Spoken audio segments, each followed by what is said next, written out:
crashes, mishaps, and accidents within this video is presented strictly for educational and informational purposes to illustrate crucial lessons in RV safety, responsible road practices, and personal preparedness.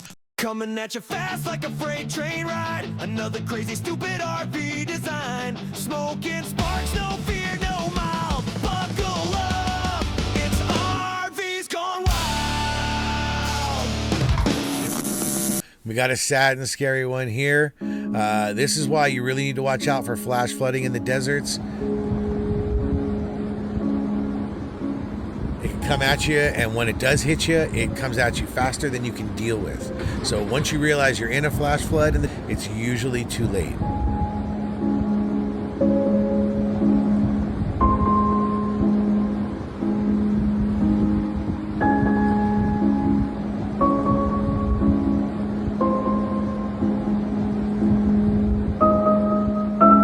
And here we got a guy who was definitely past the point of no return. Given the number of people in the area from the front and back of this video, I'm guessing he was okay, but I imagine his rig was totaled. Scenes like this frighten me as an RVer. And again, everyone, be safe out there. Avoid these incidents. Watch out where you're parking, watch for flash floods, check those weather radios as we all learned recently. Friend of the channel here, David H, sent us another cool picture. He writes, this one's another example of overloading your truck, and that we've seen too many of these broken frames online recently. The owner puts a camper on that's too heavy for the truck, and in this case, he also adds a trailer, which puts even more stress on the frame. It's sad to see, but everyone needs to know and follow the manufacturer's ratings. Yeah, and Leslie P, she sends this to us. It says fire about 60 miles south of Jackson, Mississippi. This car caught fire, and then the wind spread it to the motorhome. Both were totaled. It's a real sad one here. Again, as usual, I hope they had insurance. A rig that size, I gotta believe they did. We got this one. It's another person who may have been going a little too fast. It's the only thing I can think of. You know, you generally don't see trucks and RVs like this unless somebody was doing something probably a little wrong, unless he was cut off or something. It's usually driving a little too fast, don't have your weight set up properly, or you're just overweight for your vehicle. In this case, I can't quite tell, but clearly the tail wagged the dog with this one. Hope everyone was okay. Be safe out there. Now we've got Burton campers. This one's kind of sad. They had a tornado, I believe, roll through here in Calera, Alabama, and it toppled a whole lot of RVs. Now, of course, you know, this is a business-owned situation. There's going to be insurance brokers and all that, but nonetheless, the damage, the cost, the inconvenience, this just sucks all around. Who wants to deal with this?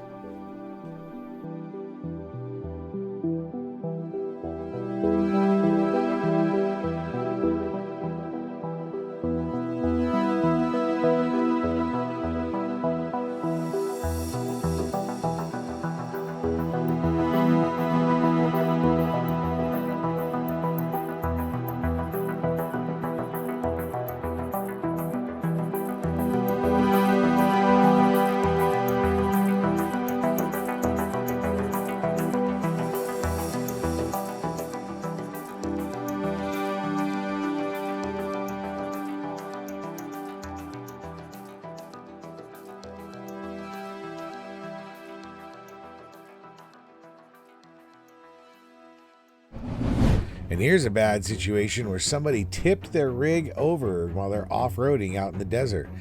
Folks that know me know I like to take my rig where it's not supposed to go, and something like this is always my fear.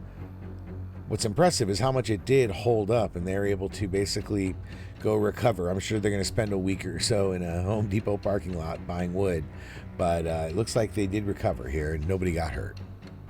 We rolled our motorhome on its side in the Garaffi Desert in Spain. Whilst backing out of a hill climb, we lost control and overturned it. And inside was a bit of a mess. Bearing in mind this had been our home for the last 3 months, it was an awful thing to go through. Help came in the form of a man called David from the local village who told us to leave our van there and he'll sort it out in the morning. We were glad to find it there still the next day, which was the first hurdle to get over. And then David rocked up with a digger and 2 helpers, and we spent the entire day emptying the van and getting it righted again on its 4 wheels. It was a very long day indeed, but eventually we succeeded. Testament to Mercedes, it started straight away, and if we assess the damage, yes, we've lost the wing mirror indicator and dented the wing. Moving to the back, there's some dents and scratches, and we've busted the pillar there. But overall, it wasn't too bad considering the ordeal that we had just gone through. Inside was a complete mess, everything everywhere, and lots of the units are pulled away from the walls. So we've got a lot to sort out here.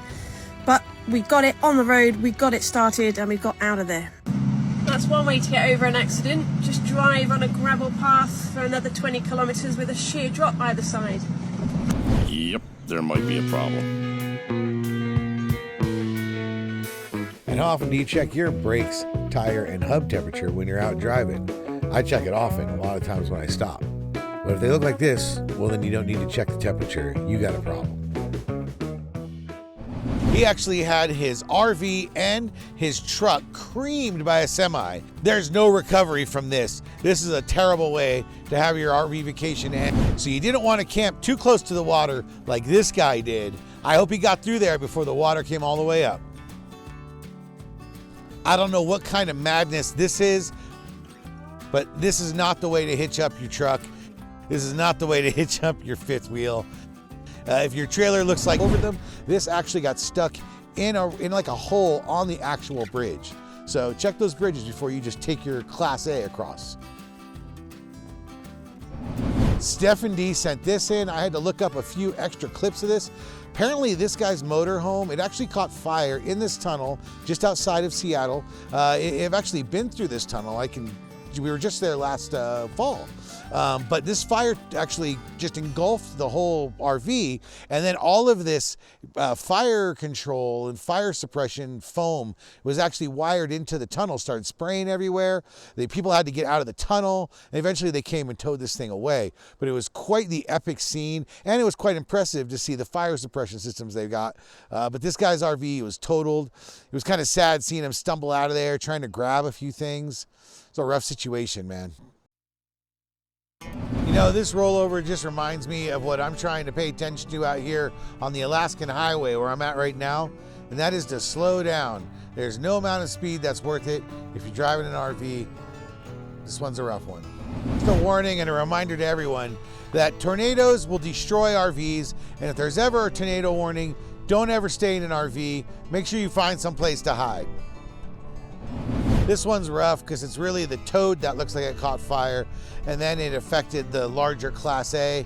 I wouldn't be surprised if the Class A was totaled, or if not, this is a lot of damage to take on. Of course, unhooking the car when it's already on fire is sort of a dangerous thing to do. It's better that you just get you and your family into someplace safe away from the fire. Another one with storm damage, but this one actually takes place right next to the water. Again, don't take safety in RVs. If it's that windy or you got storms coming in, go find yourself someplace safe. I've talked about it before. We've joked about it before, and a bunch of you truck drivers have admonished the RV community for making this mistake. When you're pulling out of a gas station, be extra careful of that swing around. They usually have these extra big poles to protect the gas station, and your RV is going to lose the battle with that pole. Be very, very careful pulling out of a gas station. The very first time I bought my very first trailer, I learned my very first lesson of RVing, which is always gas up before you pick up your trailer. I left the RV dealership with an empty tank and had to go navigate a Chevron gas station, never having driven an RV trailer before. That was literally the very first thing I had to do. It was ugly. I've learned my lesson since. Number one, I know how to get around a gas station.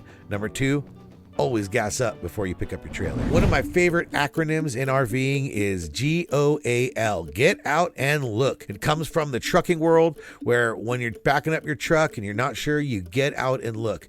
I can't think of one time that I pulled into a camping spot where at some point as I was backing in, I stopped the vehicle and I get out and look. Even though my wife is watching for me and has a radio, even though I've got a camera, you just need to get out and look, let your brain kind of calculate all the distances involved. So when you get back in, you have a much smoother conclusion and you don't end up making regretful mistakes like this.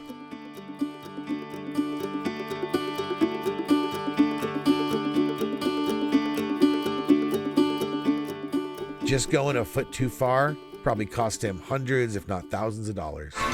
Another bad one on the freeway You know, when you see these, one thing you notice a lot is they are really long rigs with big overhangs. That means if you overstack the weight just a little bit on the back end, this thing's going to be swinging like a pendulum as you drive down the road. So be careful out there. You can drive big rigs on the freeway, but slow down. I wish I had more pictures of this one because I keep looking at it going, how did it get into this position in the first place? What was it doing and where is this? It kind of looks like a parking lot, right? Wish I had more information on this. If anybody knows about this one, let me know. And this one looks like they might even be salvageable, which is a rare moment. I'm sure he's got some bent stuff on this rig. But you'll notice, once again, he's got that big generator on the back. And, you know, as much as these things have the ability to store on the back, if you put a big heavyweight item on the very, very back of your trailer, you better somehow offset that with weight in the front. And even with that, you're really increasing the odds of trailer sway. I don't know all the details behind this one, but with that generator on the back, I can imagine. Julio R sent us this jaw-dropping clip.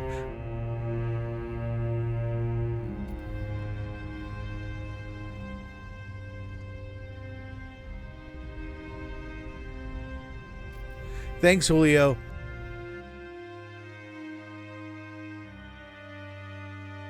And we've got a recovery, folks. We've got a 1980, some sort of an RV. I call them all Winnebagos, so we're gonna call this one a Winnebago. This thing launched not 40 foot, but 50 foot off of an embankment. It blew through the stop sign, come across the intersection, hit a guardrail, folks. And when he hit this guardrail, the guardrail folded over and it acted like a ramp. This thing projectiled 50 foot through the air, landed on the ground, and just turned into a huge pile of Winnebago. Want to see how they actually removed this? We actually have a link to Murphy Diesel's YouTube channel in the description. Absolute chaos. Check the link. It's quite the wreck. And another one that just says why you have to be careful. These RVs will not withstand one major crash. Sam S snapped this one, and all we can say is flattened. Whether it was a misstep in towing or some bad weight management, who really knows, but the result speaks for itself. Thanks for sending it our way, Sam. Sure, I love having an RV on a boat. I love the idea of taking an RV onto a barge, or the RVs that are like also motorhomes that are like amphibious. But otherwise, you really need to keep your trailers out of the water. They're not built for it, and you take your trailer into the water like this, you're guaranteed to ruin it.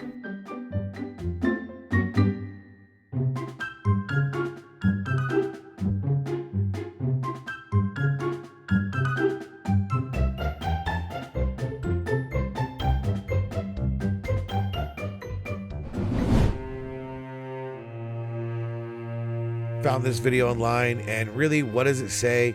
It says what I'm always saying, which is these trailers are most often just sheds on wheels. They really can't take any kind of crash. There are some trailers that can, take a licking for sure. They're built a little overbuilt even, but most of them are underbuilt, just barely built. Minimum viable product is what they call it. And when you do crash, you should expect your entire RV to be totaled. And this was an example. Looks like the drivers were fine, but the trailer was not. It's also why I have a hard time considering getting a motorhome, because unless that motorhome is built like an automotive chassis, like a full Prevost bus or a Ford chassis or something like that, I'm not really safe being in an accident with something that's basically a shed or a house on wheels.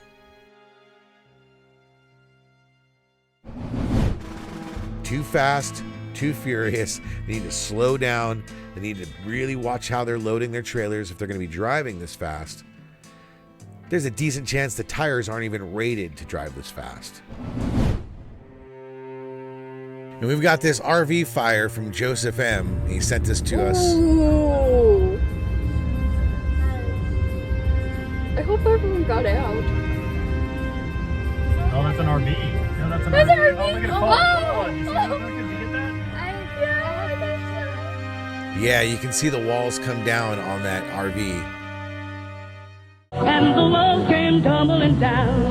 Got another sad fire. This guy got footage of his own RV fire. Got away, everyone was fine, but the RV just melted into nothing. If you've ever seen the remains of a fully burnt RV, there's almost nothing left. It's amazing how much of that RV is actually flammable.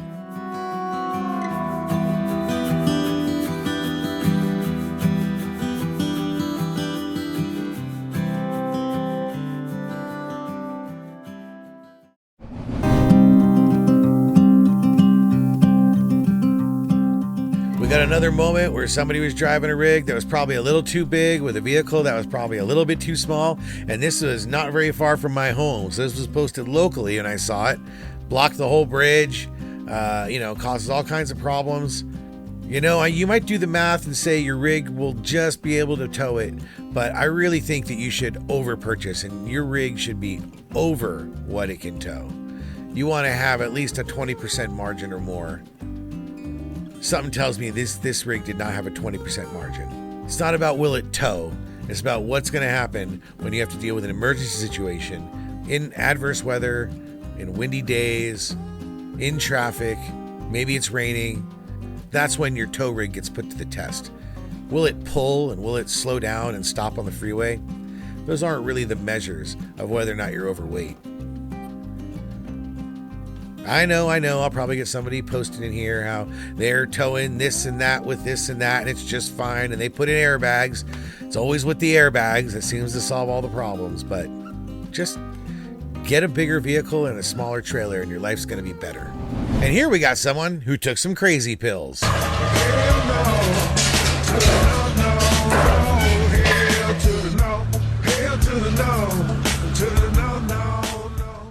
I have no idea what they had against that drive-through, but I would definitely work on the anger management.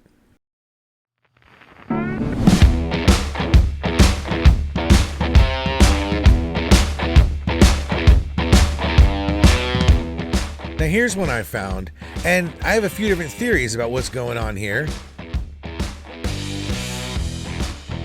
Now one, we've got someone who just is not paying attention and has dropped their RV and doesn't realize it and the safety chains are hanging on. But another theory is the possibility that this is a trailer being stolen, because that is a way to take a trailer when you can't get the lock off the coupler. You just hook it up to the safety chains and go. Of course, I'm not endorsing that, but unfortunately, it's a common way that a lot of trailers get stolen. So I'm not saying it is stolen, but something fishy is going on here. I'll just leave it at Paul B, since he sent us this wonderful crash footage of him likely coming back or going to Mexico, I guess. And basically, he had a rough day of it. I mean, what would you do in this situation?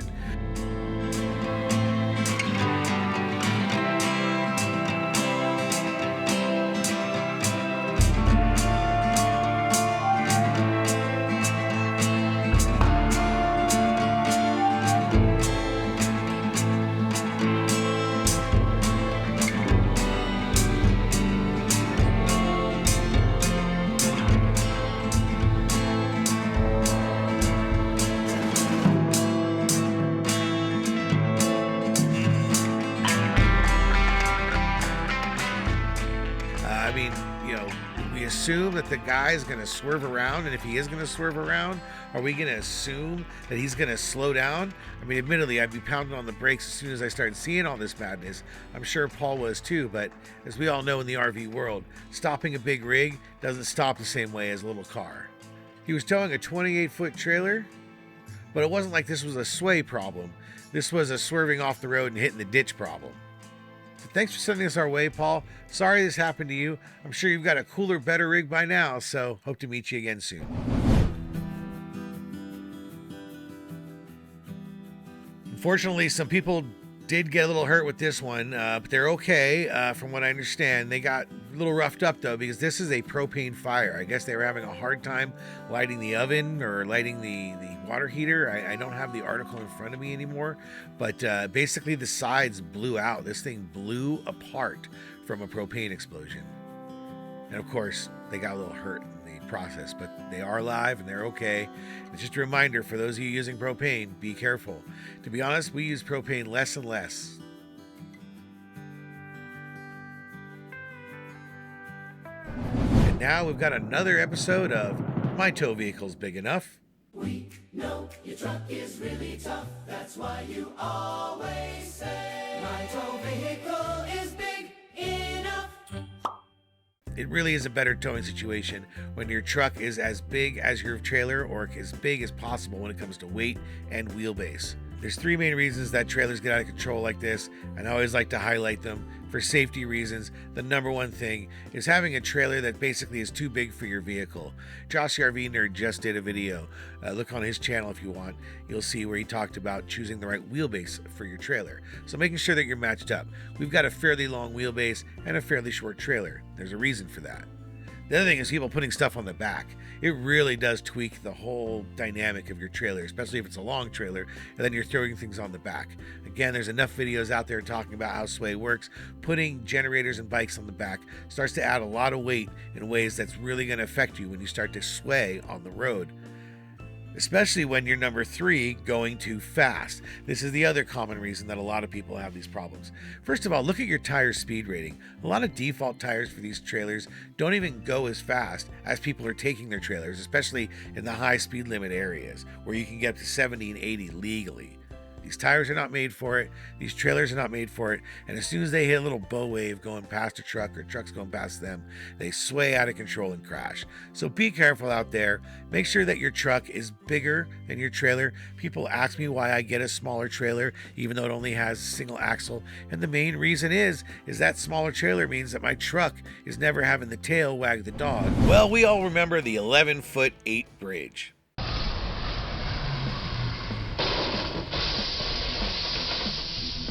This bridge used to be 11 feet 8 inches, and it took off the roofs of so many vehicles that they raised it up. It's now at 12 feet 4 inches, but the website never changed. And people are still smashing their rigs.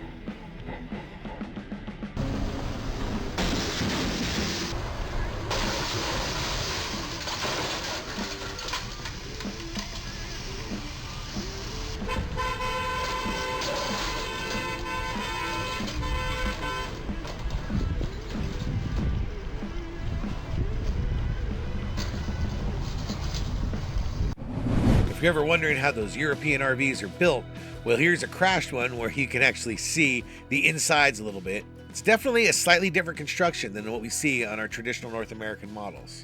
White Pepper Farms Homestead, who are a YouTuber or social media creators, but they're also farmers and such, they had a rough incident on the road here. They fully totaled their rig. There were some injuries, but they're okay. They put out a video about this as well. You can check it out if you go check out their Facebook page. And here's the aftermath.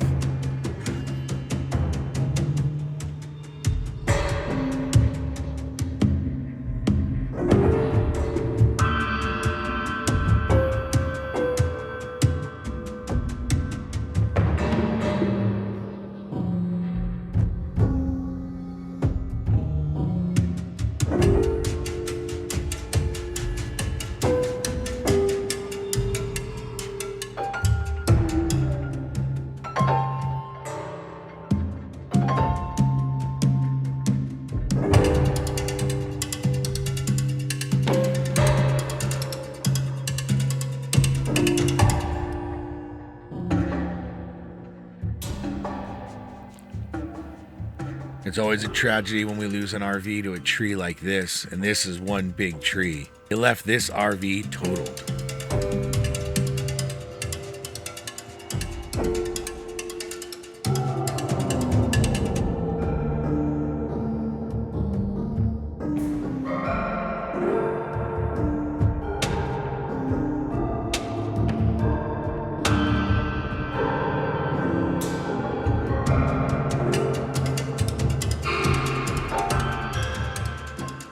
Imagine peeking out your blinds at home and you see this.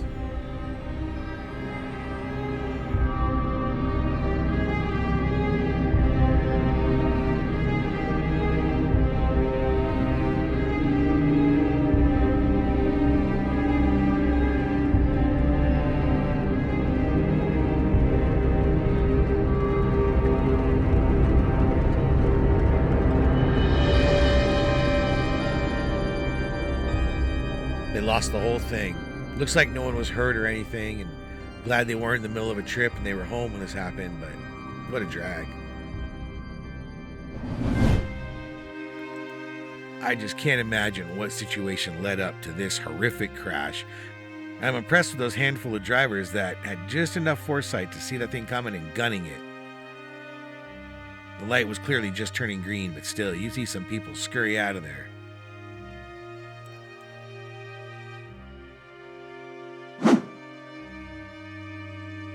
Ran across this on the socials.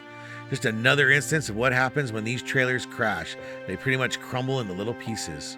I always hear the horror stories of sitting there on the side of the road trying to grab all their stuff before they come along with the bulldozer to put these things in the back of a dump truck, and then you can never get your stuff again, really.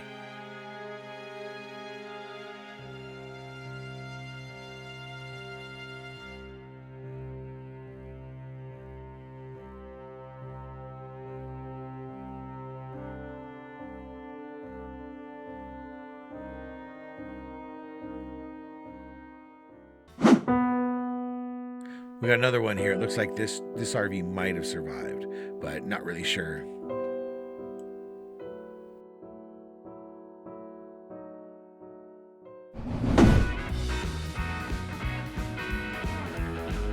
And my gosh, this one, clearly this guy just doesn't know that his wheels are locked up and he is just dragging that back wheel. I'm guessing maybe the e-brake was on.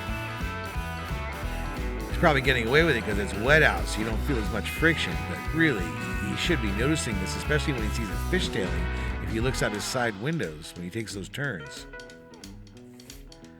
I don't know, it might be easy to miss, but this really shocked me.